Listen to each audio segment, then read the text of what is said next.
So the last couple weeks, we've seen some crazy things happen in our world, right? We saw Hurricane Harvey. We saw the H-bomb, Korea. We saw earthquake in Mexico. It was like 8.1 or 8.2, right? We saw I've got pictures to go along with this. Here we go. Harvey. Crazy, right? Imagine if that was your house. We have, there's some picture of how much water was dumped. 33 trillion gallons of water, of rain, have fallen on the Gulf of Mexico. And if all that water were collected into a cube, this is how it would look next to downtown Houston. That is crazy, right? That is a lot of water. Then we had Irma, and Irma wreaked havoc on Florida, the Keys, and some islands. It was gnarly.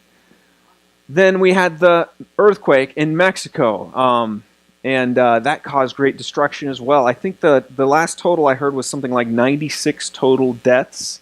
And you might hear that and you might go like, not well, it's not 1,000, not 3,000, but at what number do we start getting really concerned and do we start to grieve, right? We see all these horrible big things happening in our world. And it's crazy. And we're kind of removed from it over here in Southern California, sitting on an earthquake fault, and we're just fine, right? Things are cooling down weather-wise, and, we're doing all right.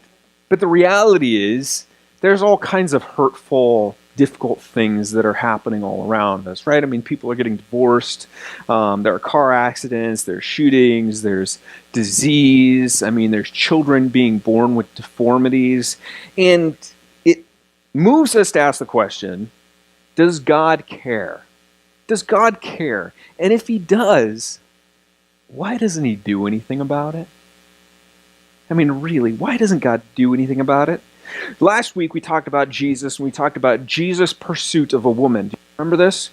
He goes to Samaria, and he goes to Jacob's well, and there he finds this woman. Do you think Jesus had an idea that this woman was going to show up that well alone at that time of the day? Yeah, seriously. He comes looking for this woman, and he sits down with her, and he begins telling her that even though he'd like a drink of water from her, that he has the source of living water. He says, drink of this water and you'll never be thirsty again. And we saw the heart of Jesus in his pursuit of people who are just totally messed up, people who have wrecked lives, people who are in desperate need. And Jesus goes and he finds those people. Tonight, we're going to see how Jesus knows you, he cares about you, he's able to meet your needs, but here's the deal. His first desire is to make you holy rather than healthy. This is huge. So we're going to look at John chapter 5. I'm going to read through it real quickly, then we're just going to buzz on through and explain, kind of unpack this big idea statement right here. So if you have your Bibles, John chapter 5, if you have your phones, you can power up, you can sync to, you can click, you can engage, you can invoke, whatever you need to do, get to John chapter 5. And it says this, after this, there was a feast of the Jews, and Jesus went up to Jerusalem, different location. He was in Galilee, then he was in Samaria, now he's in Jerusalem. Jerusalem by the sheep gate, a pool in Aramaic called Bethesda, which has five roofed colonnades. In these lay a multitude of invalids, blind, lame, and paralyzed. One man was there who had been an invalid for 38 years. When Jesus saw him lying there and knew that he had already been there a long time, he said to him, "Do you want to be healed?" The sick man answered him, "Sir, I have no one to put me into the pool when the water is stirred up, and while I'm going, another steps down before me." And Jesus said to him, "Get up, take up your bed, and walk." And at once he was healed. And he took up his bed and walked. Now, that day was the Sabbath. So the Jews said to the man who had been healed, "It is the Sabbath, and it is not lawful for you to take up your bed." But he answered them, "The man who healed me, the man said to me, 'Take up your bed and walk.'" They asked him, Who's the man that said to you, 'Take up your bed and walk'?" Now the man who had been healed did not know who it was, for Jesus had withdrawn as there was a crowd in the place. Afterward, Jesus found him in the temple and said to him, "See, you are well. Sin no more, that nothing worse may happen to you." And we're going to stop there. We're going to talk about it more in the weeks to come and unpack it a little bit more. But tonight we just want to focus on what Jesus encountered with this man. The big idea: Jesus knows you, cares about you, is able to meet your needs, but his first desire is to make you holy. First thing I want you to notice is that Jesus, he knows. And we've talked about this a lot in the past several weeks. Jesus knows. Jesus comes to Jerusalem and he intentionally goes to this pool. I mean, Jerusalem is a big place. He could have gone all sorts of different places. He could have gone to where the good restaurants are. He could have gone to where the good shopping is. He could have gone to where the cool people are to hang out. He could have done all sorts of different things, but he comes to this pool. A pool where it says there's multitudes of invalids. Jesus goes there intentionally. And there weren't just a handful of people there. There's a ton of people there. The blind, the lame, the paralyzed, and one guy who had been there for 38 years. Well, it says he's been an invalid for 38 years. We don't know if he'd actually been there at that pool, been coming there for 38 years. We don't know how old this guy was. Maybe it was in his 50s. Maybe he was 40. We don't know. Maybe his people had been bringing him since birth. I don't know. I don't know the details. But for 38 years, this man has suffered. And you thought going through 4 years of high school was suffering, right? 38 years. That's practically a lifetime, especially back in that day when you didn't live very long. And he's been plagued all this time. And he comes to this pool. This pool, it's fed by an underground stream. And what would happen was, every once in a while, the pool would kind of bubble. The water would stir.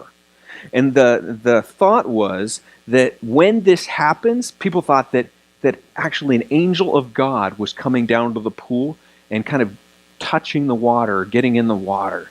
And the idea was that the first person to jump in the water after it starts to move, well, that person would be healed. And so this guy, 38 years probably, is coming to this pool, and he's hoping, when that water stirs, can you imagine, your eyes are just fixed on that water, it's perfectly still. When's it going to move? When's it going to move? It's moving! It's moving! And he wants with all his might to get in the water and be the first one in. But guess what? He's an invalid. He can't move. He can't get in. What am I supposed to do? And you can just imagine the frustration day after day, time after time, seeing the water move and thinking, oh man, if I could only get in there. And he can't get in there.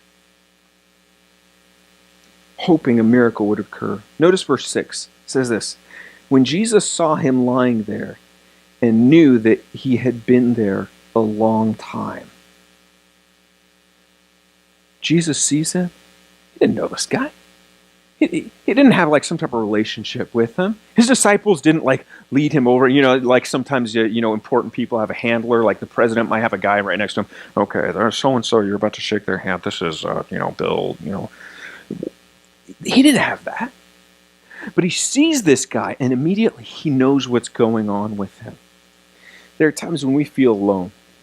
Times when we feel like no one knows what is going on inside. Times when we're suffering. Times when we just wish we could have some type of way of letting someone know what is going on inside. And the reality is, Jesus knows. He knows you through and through. He knows you better than you know yourself. We talked about that this past Sunday. He knows the number of hairs on your head. If anyone knows you, it is Jesus. Psalm 139:2 says this: you discern my thoughts from afar, talking to God. God, you know what is going on in this noggin from far away. He says, even before a word is on my tongue, behold, O Lord, you know it all together. Jesus knows. He knows you. He knows exactly what's going on in your mind. He knows what you're going to say next. But it's one thing to know about the suffering of others, isn't it? I mean, you might know about the people who are hurting in Houston or in Tampa or in Mexico or anywhere else around the world. Does that mean you give a rip? Not necessarily. Just because you have information doesn't mean that you care. But the reality is, Jesus not only knows about this man, but he cares about this man. At the end of verse 6, Jesus asked the man, "Do you want to be healed?" The man doesn't answer yes, does he?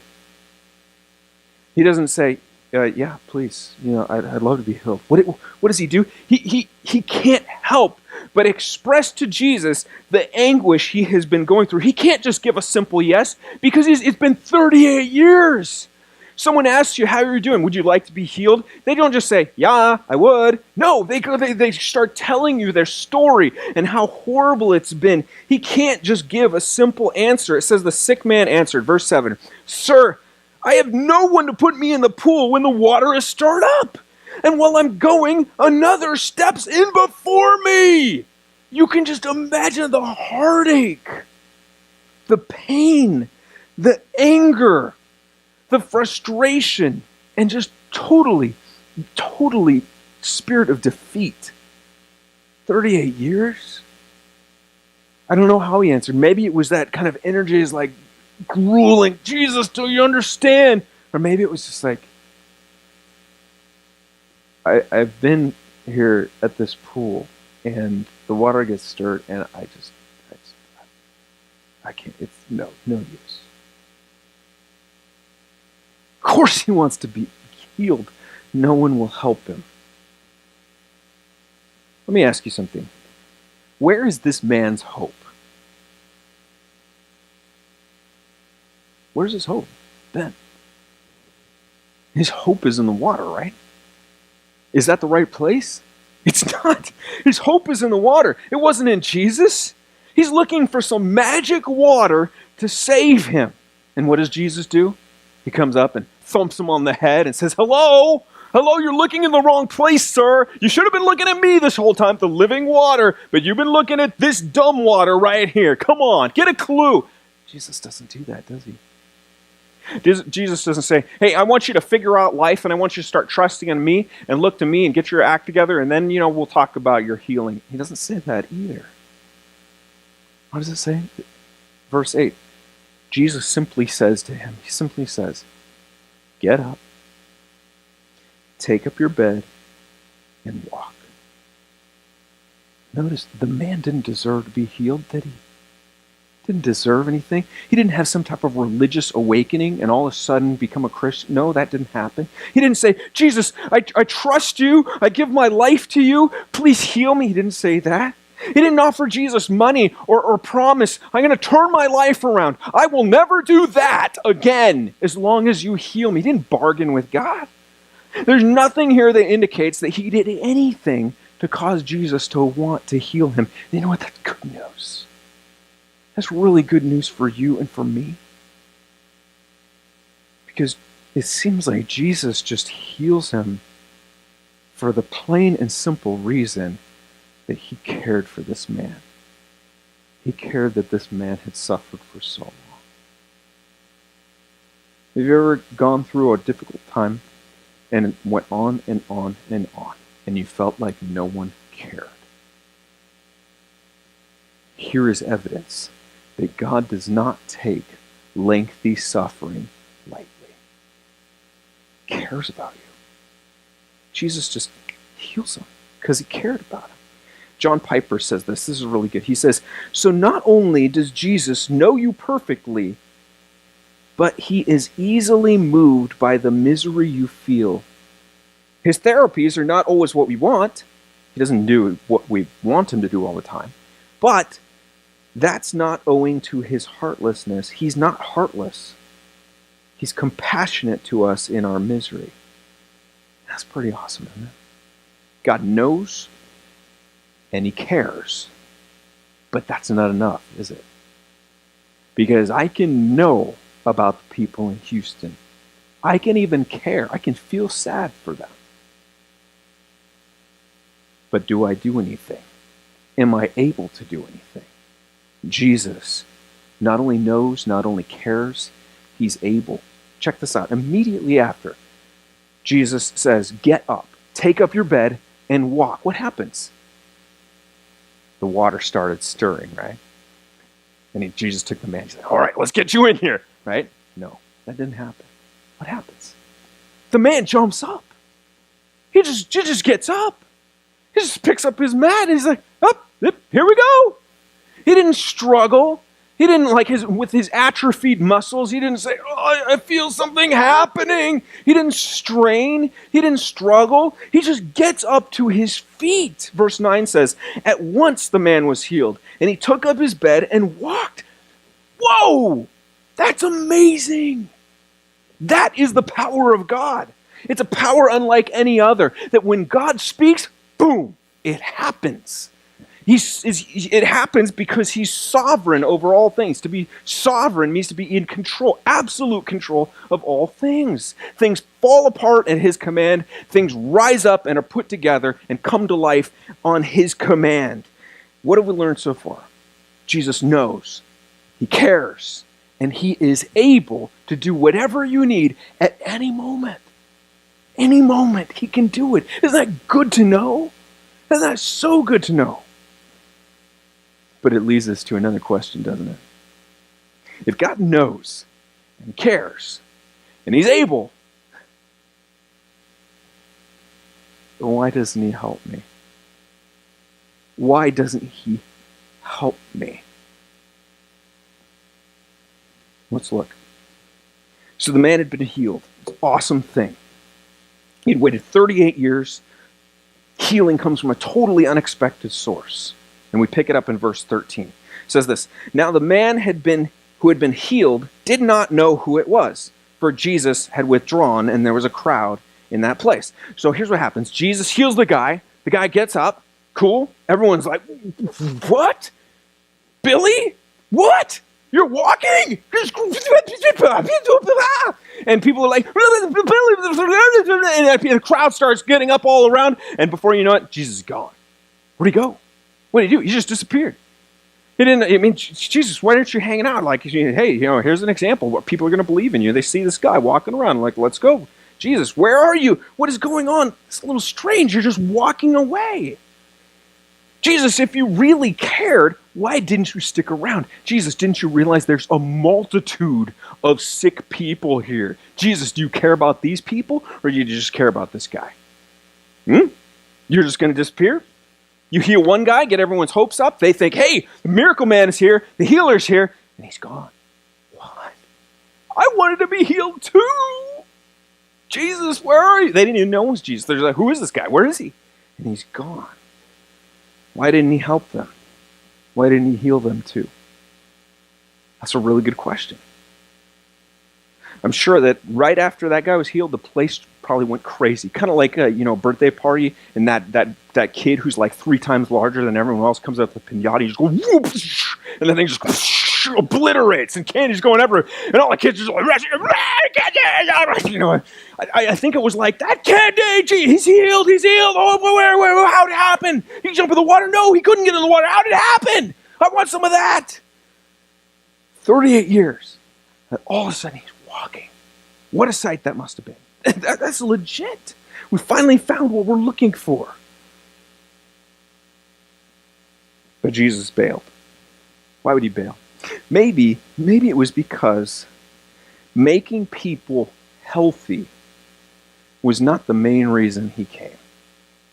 Maybe it was because if people start lining up to have their bodies fixed, that they would miss out on the healing that needed to be done inside their souls. There are a lot of people going to church who are looking to Jesus to meet their need. You might have done it. I've done it before. We look to Jesus. Jesus, help me out here. Help me out here. Help me out here. People are looking to Jesus for money.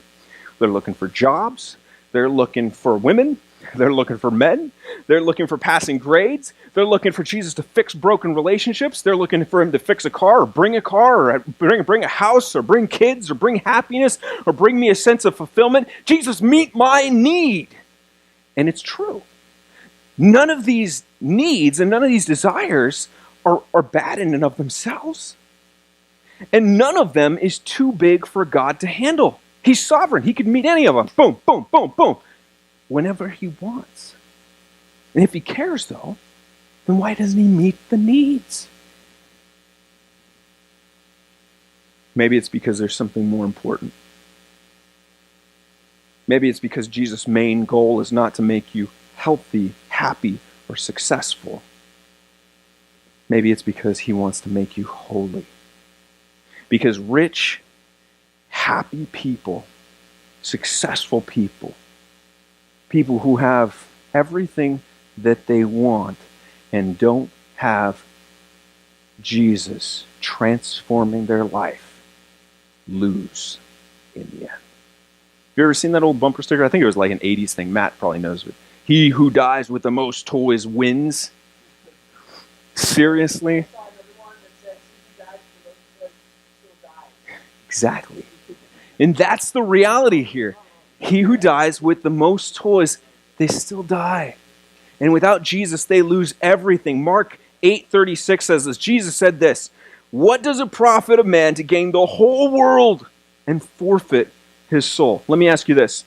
How would you like to have the best, the happiest, most joy-filled, most exciting, most action-packed day in life and then be in agony for the rest of your life? Would you like that? Or would you rather have some difficulty for one day and spend the rest of your life in paradise?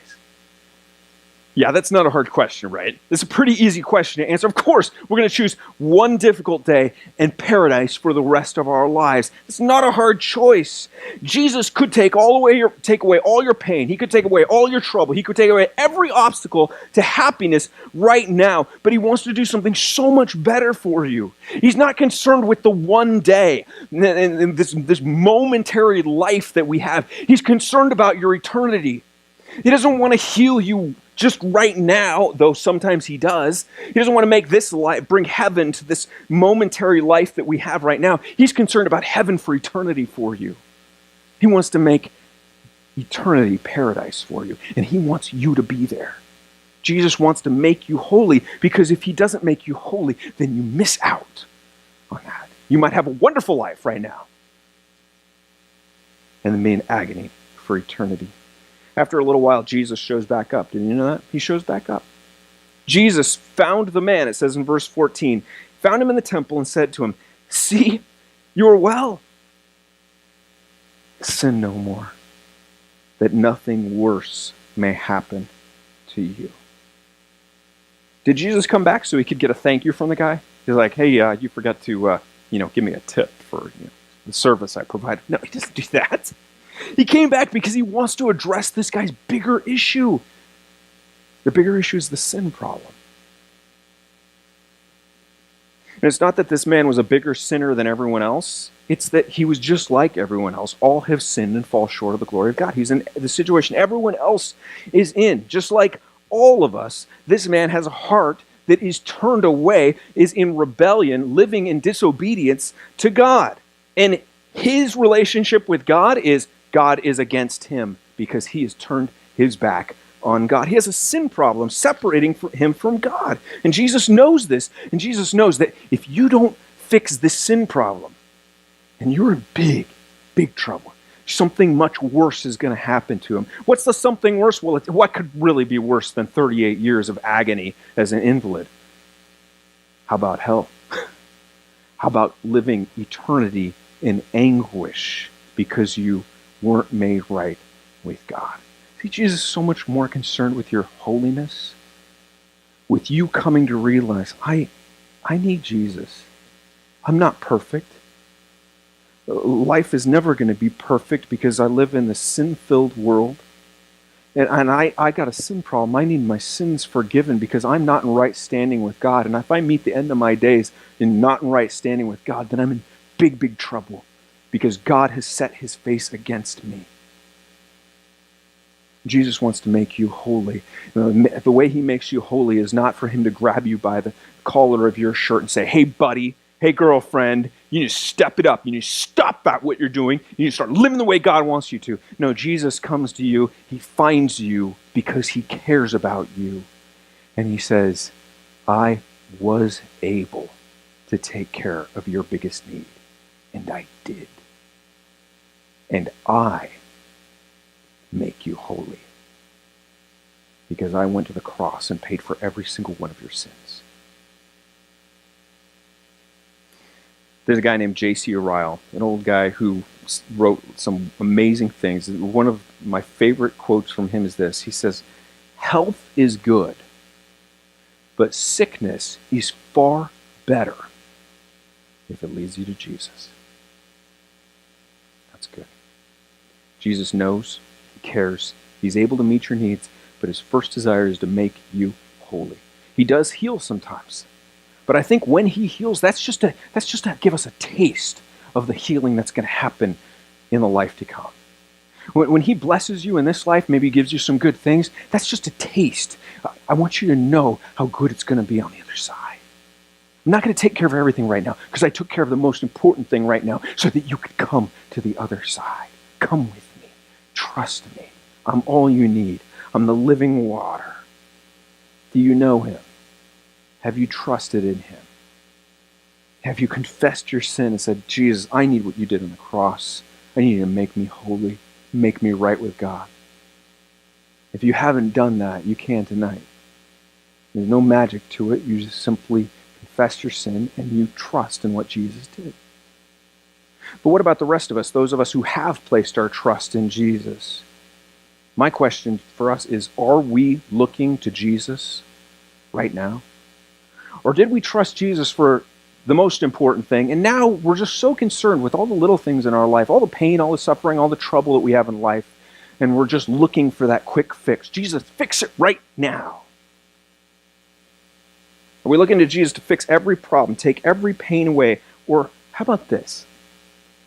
Are we praying that through every problem and every pain, every difficulty that we face right now, that he would be making us more like himself and better prepared to live in perfect paradise with him for eternity?